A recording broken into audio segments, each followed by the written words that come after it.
어서오세요. 반갑습니다. 월간설은 강혁진입니다. 대학낼 20대 연구소의 이재훈 책임연구원입니다. 그 다음 키워드는 뭐예요? 네, 두 번째는 컨셉친이에요. 네, 이게 저희가 올해 들어서 느꼈던 게 관계와 콘텐츠를 예전에 따로 분류해서 봤었거든요. 이제 관계와 콘텐츠를 떼놓을 수 없겠다는 생각이 들더라고요. 내가 공감할 수 있는 콘텐츠를 같이 즐기면서 서로 관계를 맺고 이러는 거죠.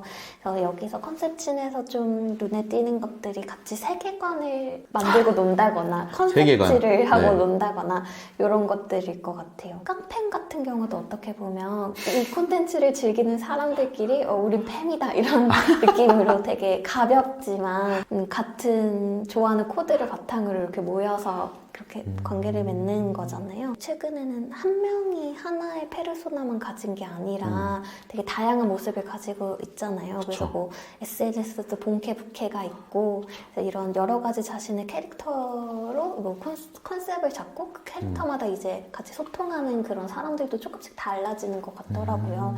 그런 부분을 컨셉친으로 했고요. 또 재밌는 게 요즘 세계관이나 과몰입 이런 게 워낙 이슈다 보니까 그런 과몰입은 뭐예요? 콘텐츠에 굉장히 과몰입해서 빠지는 거를 이야기를 하거든요. 그래서 뭐 이전에 스카이캐슬 때도 되게 과몰입해서 막 보는 것도 있었고 그리고 스토브리그 같은 경우도 배우들을 배우로 안 보고 야구 선수로 약간 과몰입해서 보고 유튜브에도 그래서 과몰입을 부르는 세계관들이 잡혀있는 콘텐츠들이 많더라고요.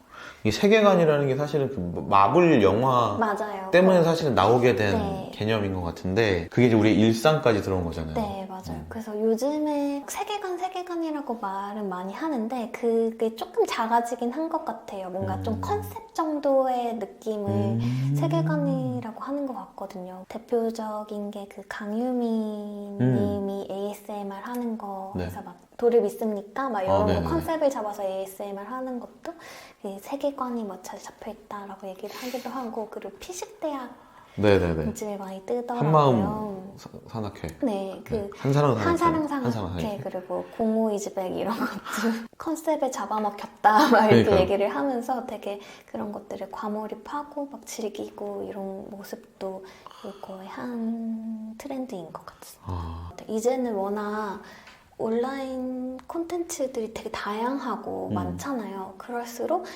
이런 온라인 콘텐츠를 더 많은 MZ세대가 즐기고 더 많이 볼 수 있게 하려면 더 몰입하게 하고 이렇게 하는 게 필요한 거죠. 그래서 뭔가 이런 콘텐츠들이 더 그런 방향으로 진화되고 있는 것 같기도 하고요. 그러니까 놀면 뭐하니도 굉장히 큰 세계관인 거잖아요. 맞아요. 그쵸? 네.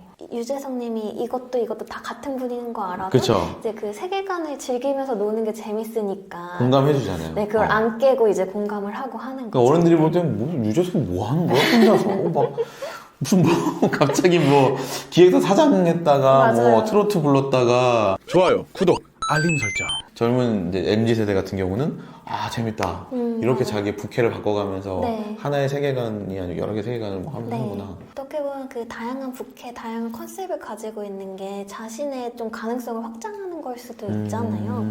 네, 그런 부분에서도 되게 긍정적으로 보는 것 같아요. 그다음이 소비 쪽 트렌드인데 세컨슈머라고 저희가 정의를 해봤었거든요. 대안을 찾아 소비하는 그런 모습이에요. 워낙 요즘에 지속 가능성이나 지속 가능한 삶에 대한 이야기가 많잖아요.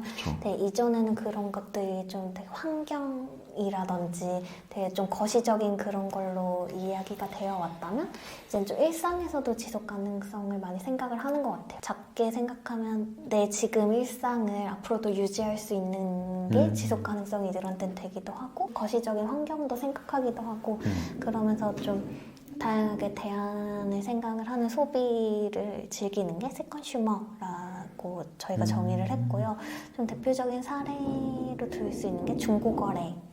네, 이제 MZ세대한테 쇼핑은 뭐 새 상품만 사는 것이 아닌 것 같고 되게 당근마켓이라든지 번개장터 이런 거에서 중고거래를 굉장히 많이 하는 것 같아요. 그래서 뭔가 저렴하게 살 수 있어서 뿐만이 아니라 좀 한정판 구하기 어려운 것을 좀 얻게 되는 그런 쾌감 같은 것도 있고 오히려 막 미니멀리즘에도 되게 관심이 많잖아요. 그쵸. 그래서 자기가 가지고 있는 것들이 이제 뭔가 처분하면서 그런 비우는 것에 대해서 재미를 느끼기도 하고 팔면서 좀 1인 셀러가 되는 듯한 느낌을 얻기도 하는 거죠. 옷 같은 거 같은 경우는 인스타 스토리에 뭐 옷을 다 올린 다음에 친구들한테 내 옷 뭐 살래 이런 식으로 그렇게 거래 글을 올리기도 하더라고요. 아, 인스타 피드에 아니고 그냥 스토리에다가? 네, 인스타 스토리에 혼자서 중고마켓 연다 이러고 옷 이렇게 찍어서 올리고 뭐 사고 싶으면 뭐 DM 해 이러면서 대박이다. 그렇게도 하고 하더라고요. 중고거래가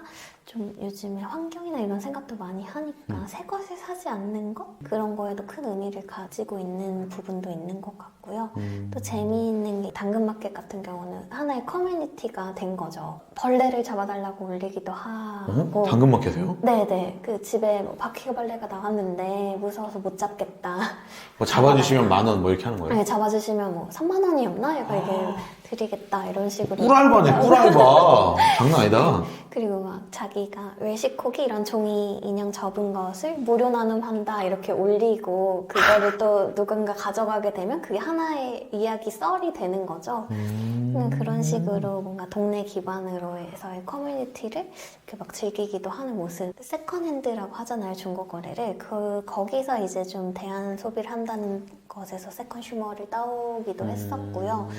그리고 최근에는 로컬 소비에도 좀 관심이 많아졌던 것 같아요. 네. 워낙 좀 코로나라서 뭔가 해외라든지 이렇게 나가는 게 어려워지면서 국내에 대한 관심이 높아지기도 했고, 뭐 지역 농가와 상생 측면에서도 뭐 직거래를 하는 것이 경제적으로도 저렴하고, 그 농가의 한 사람이 자신의 진정성을 담아서 만든 물건을 사는 것에 대해서 되게 가치를 느끼기도 하고 해가지고 로컬 쪽에서도 많이 소비들이 뜨고 있는 것 같아요. 그래서 뭐 네이버 스토어팜 같은 것도 많이 커지고 있고, 배민에서도 전국별미라고 해서 네네네. 그런 채널을 만들면서 되게 그 생산자분을 많이 강조하고 그쵸. 마케팅을 하더라고요. 그래서 배민 전국별미 들어가면 제주도에서 딴 막 꿀소라 이런 식으로. 뭐 네, 이런 꿀소라. 거 꿀소라를 주문하면 바로 내일 받을 수 있고 네, 뭐 그렇잖아요. 맞아요. 네, 지역 상생의 경험이라든지 직거래를 통해서 자기가 느끼게 된 효용, 그리고 그렇게 농산물을 만드시는 분의 뭐 진정성이 담긴 가치라든지에도 공감을 해서 그런 로컬 소비에도 최근에 관심이 많아지고 있는 것 같아요. 세 번째가 이렇게 세컨 슈머였었고. 네. 네. 네 번째가 이제 사회인식 트렌드로 선한 오지랖인데요. 예전에는 막 젊은이들이 사회에 관심이 없다. 약간 이런 얘기들이 있었는데 2016년인가? 2017년부터 그때부터 사회인식 트렌드 얘기를 하기 시작을 했거든요.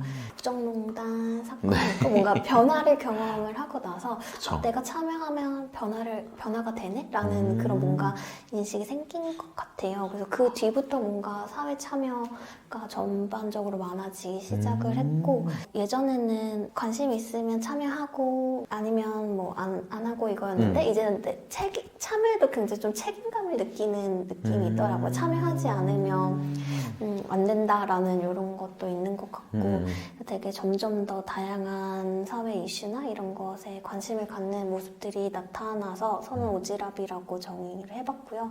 코로나 시국 초반에도 되게 뭐 중학생이 만든 그런 코로나 맵 사이트라든지 대학가에서 그런 자영업자분들이 어려워지시니까 먼저 선결제를 하자라고 하면서 그 대학생들도 독려하고 기부도 하고 하는 모습들도 많이 보였고, 선한 영향력을 미치는 챌린지들도 굉장히 많이 이루어졌던 것 같아요. 뭐가 있었죠, 그게? 부케 챌린지 같은 경우도 그 화훼농가 꽃을 소비하자는 개념에서 있기도 했었고, 어디 갈래 챌린지 같은 경우도 스노우 앱에서 여행지 사진에 자기 사진 자동으로 합성을 해주거든요. 그걸 올리면서 어디 갈래 챌린지 이런 식으로 했는데, 그것도 되게 간단하긴 하지만 좀 사회적 거리두기를 하자는 것을 좀 재미있게 독려를 했던.